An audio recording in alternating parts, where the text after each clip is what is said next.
Hey guys, welcome back to the Interceptor. We are here with another Alliance War video. This is going to be Alliance War Season 61, War Number 5.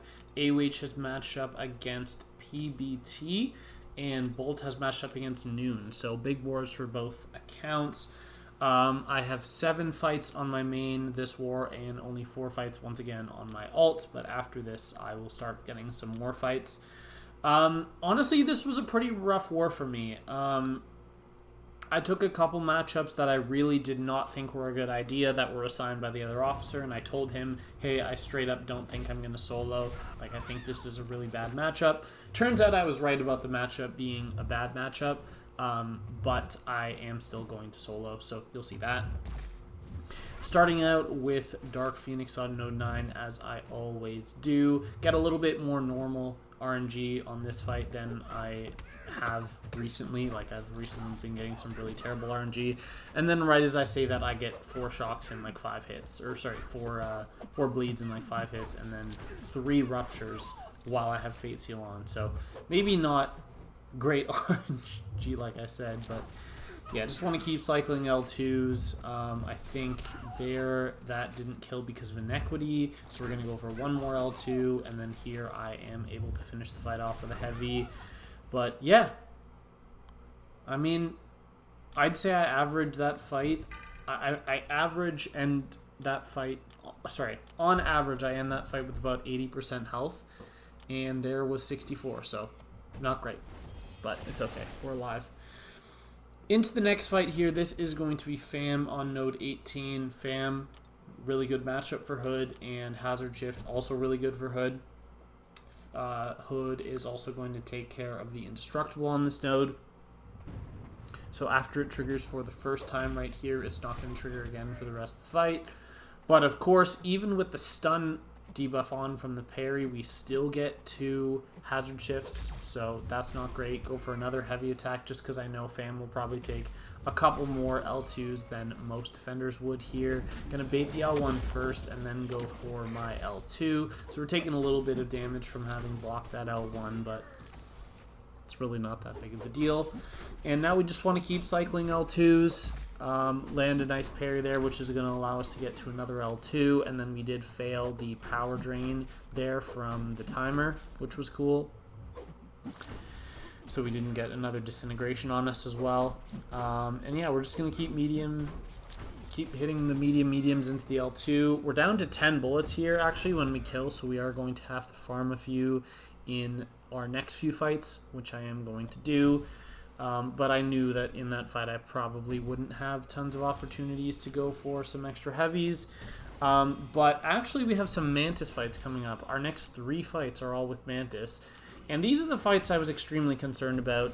The first one is going to be this high Evo on node 27 with Mantis. And this is actually going to be pretty scary. So we throw on a PS1 with the the skill power back boost. And my Mantis is rank 4, by the way.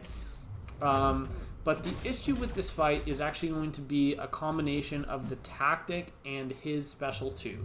And because of the power focus 2, we are actually going to be pushing him to special 2 when we get our charges up here. Oh, looks like I went for an invuln boost over a SP1 boost. I didn't remember that. However, there's something I didn't know about high Evo, and that is that you get reverse controls when you're in the box. I don't know how I didn't know that, but I'm going to mess that up several times in this fight where I'm trying to dash in and I accidentally dash out, or vice versa. So I decided to just push myself out of the box, and now I'm just trying to get back to my L2. So I am going to get back to my L2 right here, and we are going to throw it off for, I believe, some nice damage. Yeah, some really nice damage there. And now we just need to get back to one more L2. But I'm pretty sure I'm going to take like a bunch of hits and almost die in this fight. So now the tactic is up, so that's wonderful. And the auto block triggers, we did trigger that on purpose because after we trigger the auto block, then we can safely do the hits with a light ending combo with no risk of getting auto blocked. And then there we just ended up going for like a half ramp L2, and it is going to finish the fight off. And While Mantis does work for this tactic, I really just don't like the way that she works, because obviously she's not a tactic attacker, so she's not going to get the endurance. So you're just going to have to focus on keeping the debuffs off of yourself. And next up we have IA Bomb, which is essentially the same thing as High Evo, except you're not going to get as many other debuffs on you like High Evo would place. I did know that we are going to start with a few because of having just fought High Evo, but that's not really a big deal there. That's 100% on me. I just took a combo. But now we have to do a shortened combo ending with a light attack, and that is, well, he was supposed to block, but he decided to not block out of it. And now we're just trying to bait a heavy from him. Unfortunately, when the poisons trigger on me while he's hitting me, the Tranquilize does not stop that. And then there, I don't really know where those debuffs came from, but I got a couple debuffs on me while I was charging the heavy attack, so we lost our Tranquilize, and we were not controlling the fight. So now, I'm terrified I'm going to die. So I think we're going to do a light ending combo here, and we do not have enough debuffs on us currently for the tactic, but we are going to get our ramp. So at this point, if I just get back to my L2 without dying, I win the fight. So that's what we're trying to do here. We're trying to bait the L1s. We are trying to do our extended combos, like our short, or what's it even called? Like when you do longer times between the combos. And then here we're going to go for our L2, and that is going to finish it off. So luckily we do walk out of that fight. I think those fights are possible to do healthy and safe, and I think I just maybe made a mistake, but I'm definitely not comfortable with how awkward the matchup is, especially when a champion like Bastion can do both of those fights. This one right here with Mantis, this is actually going to be a really satisfying fight. And this is a pretty weird matchup that is kind of a combination between the abilities of three champions: Mantis, High Evo, and Nefaria. So High Evo places those debuffs on us. Nefaria attempts to place debuffs on us because we're trying to regen. And because we're failing those with our Tranquilize, we are getting ramp. So we just get like free ramp for not even doing anything because we fought High Evo, which is actually pretty funny. And then right out the L2, you'll notice I'm getting my emotion charges once again, and the crit debuffs that we have up, or sorry, the crit buffs we have up, are actually giving us power gain from Rich Get Richer. So that was pretty funny, that little interaction between Mantis and Nefaria, because I had those High Evo debuffs on me. Just kind of made the fight free and gave me free control, which was awesome. I should have 2 fights left this war. So we have this Kindred on Mixmaster with Hood, and then we once again have Node 44 Lumatrix with Hood, which actually is going to go wrong this time. So make sure you're paying attention to that one. Make sure you don't click off before that one. So we throw on the power back. This placement here, Kindred on Mixmaster, has been like insanely popular this season. I've seen it before in previous seasons, but it's getting placed like 75% of the time now. Like, it's actually insane just how often I'm seeing this placement. And I don't know why, because it's not the hardest thing in the world. Hood doesn't even specifically do anything for it, and he's still really good for it. So here we do have all those atrophies on us, so my invisibility does expire almost instantly. Here I want to bait the L2 to punish, and we are actually going to get the pause off right before he starts putting the degens on us, but I think we are going to take the degens in just a minute. So right here, we're trying to get our heavy off so that the degen, the green timer, expires faster. Got to bait that L1 and then punish it perfectly with the invisibility. That was awesome. But we just want to go for our light medium combos. I think we're going to go for a couple extra heavies in this one, only because I am trying to get as many bullets back as I can before I go into the Lumatrix fight. So yeah, you'll see me going for a couple extra heavy counter heavies when it's safe, of course. Like, I'm not going to take degen damage here, and I knew it was pushing him to an L2, so there was no reason not to go for a heavy there. And I think here we're going to actually go for another one. Yeah, there we go. And yeah, I think we're going to get to our L2, throw it, and then he is going to drop. So that's going to be nice. Yeah, there we go. So we did fail the immortality there, or the root, whatever you want to call it. Technically, it's an immortality because he would not die at 1 health if it happened. Anyways, here we have Luma on 44.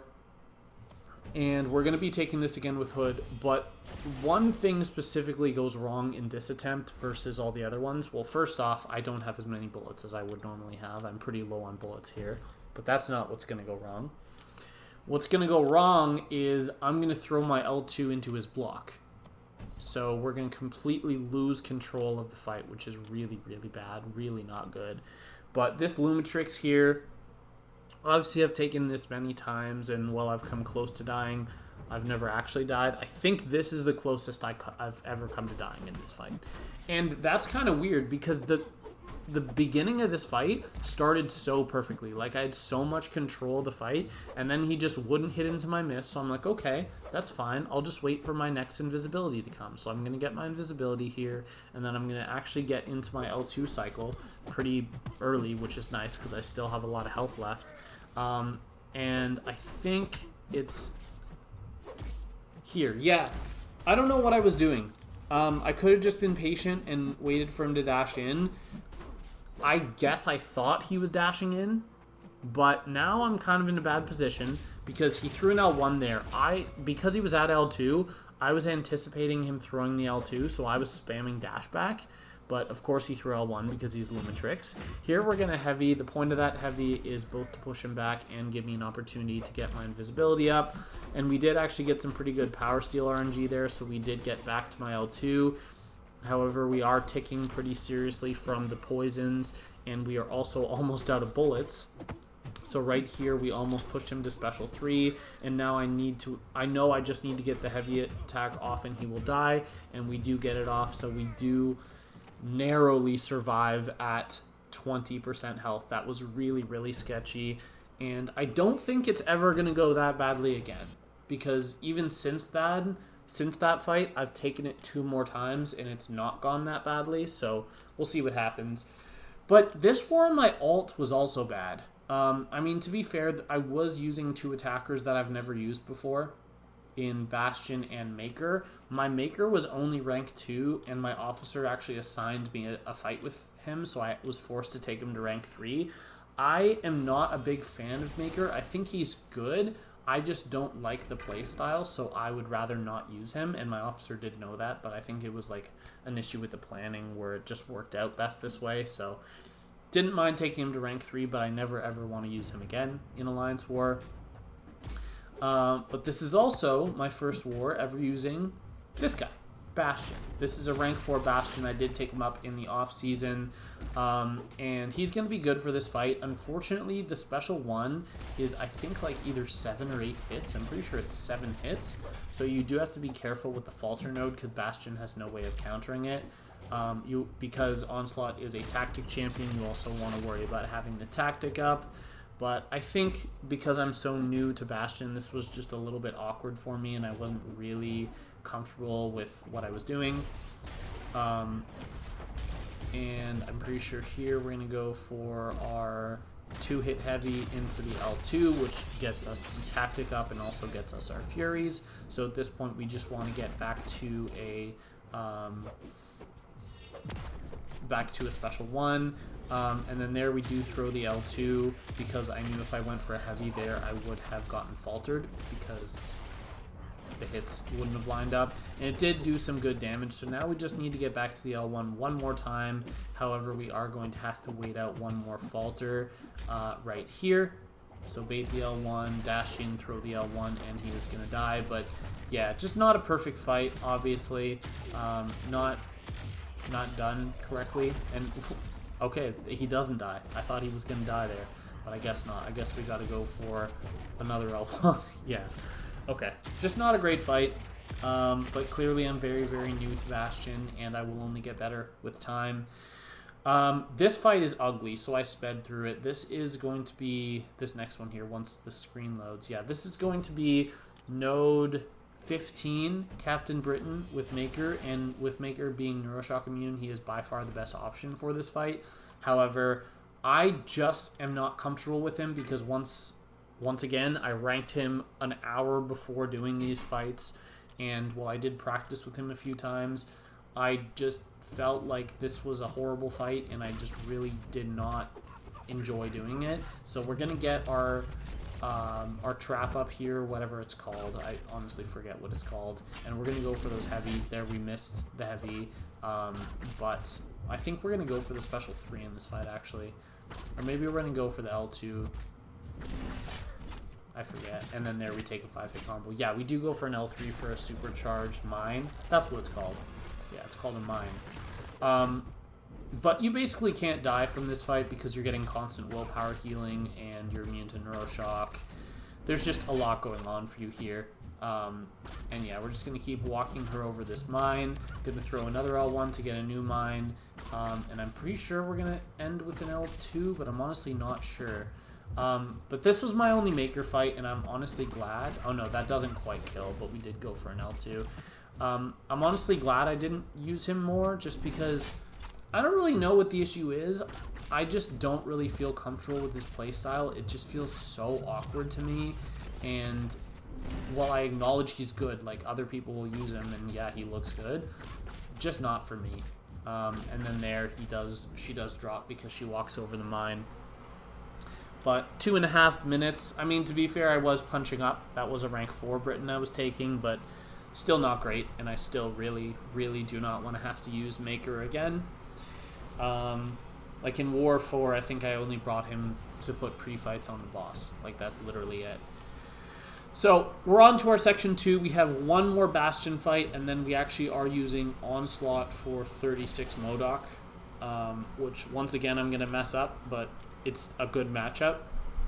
So here we have Cassandra Nova on Hazard Shift. Bastion is going to take care of both of the Hazard Shifts.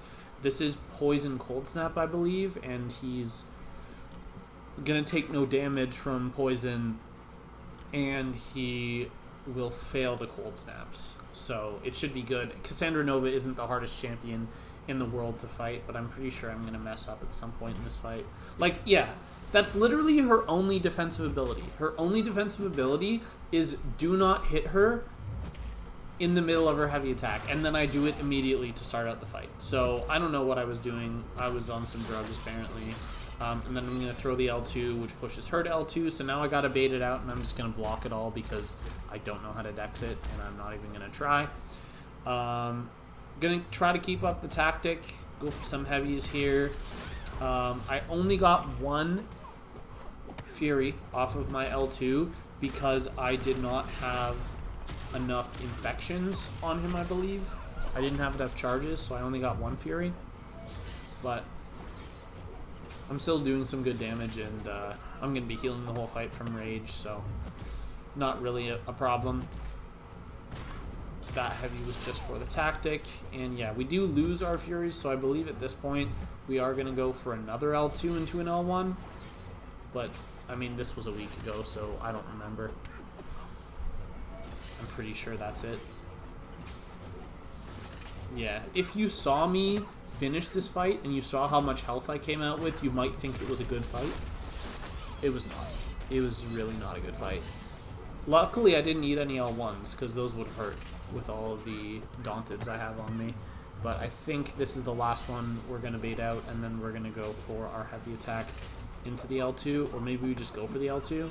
Oh no, we do go for a heavy attack into it, but the heavy attack kills, so yeah, not a great fight, but I just need to get more comfortable with Bastion. I took him to rank 4 because I know how amazing he is, and I just need more practice, and I'll be fine. This last fight here, this is Onslaught versus Modok, and honestly, I was a little worried about how this fight was going to go, but the officer explained this fight to me, and it actually made a lot of sense. So you're going to go in with a Power Start 1, and you're not going to have to worry about the Hazard Shift because you're not going to take damage from Bleed, and Incinerate is only going to ramp you. I didn't know that you could actually heavy counter heavy, so in this fight, which is like, I knew it because I did the duels before I went into the fight, but when my officer initially sent me the plan, I was like, really? You can do this matchup? And yeah, it turns out you can. So we're going to hold our L2 for a second, just until we have a few more Neuroshocks, but here we do, so we're going to throw it off. And at this point, all you really need to do is keep your debuffs paused, or sorry, your degens paused. There we take a combo, just because why not? Onslaught has so much health. And then here we're going to land a heavy pause right before the tactic activates.